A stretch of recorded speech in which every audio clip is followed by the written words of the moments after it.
Helping a 90-year-old lady go boogie boarding. Eleanor was one of my favorite people. She arrived in my waiting room with a bag full of junk in one hand, a walking stick in the other, and an unfiltered personality. 90 years of gravity had not been kind to her. She was battling through the realities of getting around the city with an uncooperative body and a world speeding up while she was slowing down.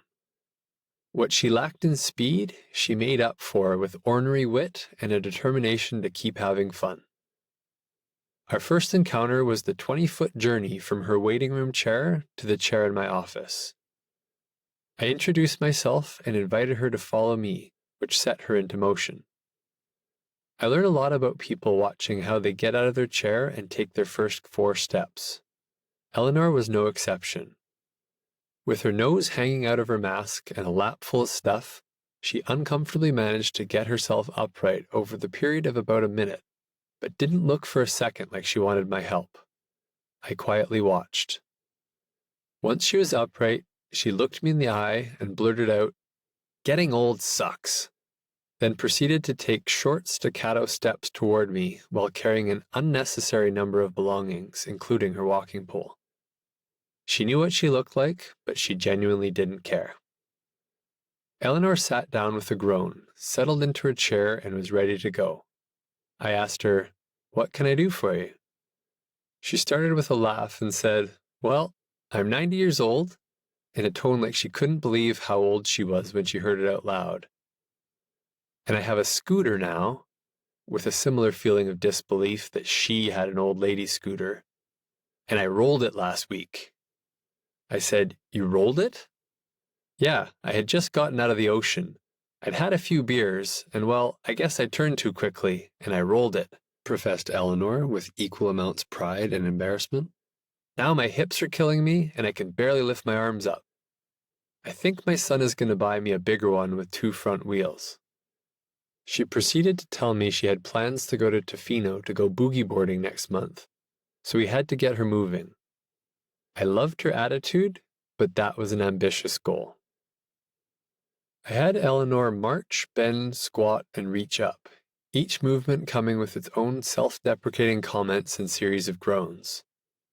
Getting her on and off the treatment table was a team effort that involved a series of farts with every rollover, and a momentary worry she might be stuck in that position due to pain and immobility.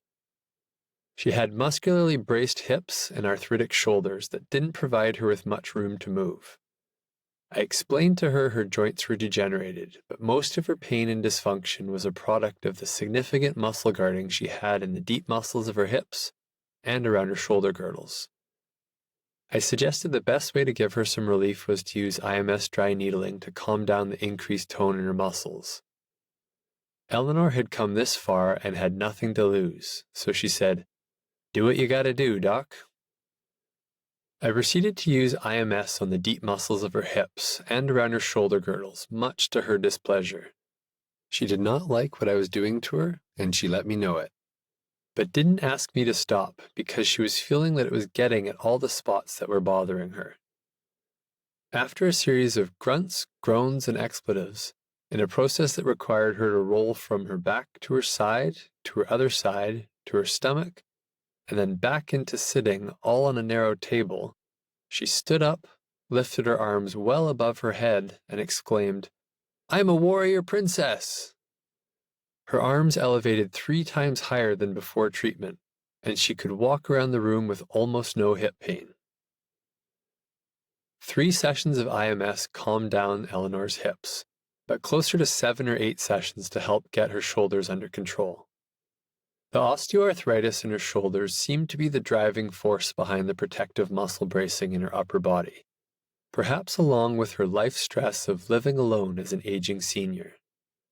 She was as assertive as 90-year-olds get, once declaring to me that I must learn to stop calling people assholes. People rush by me and I just blurt out, "Hey, asshole!" It's probably not the best approach.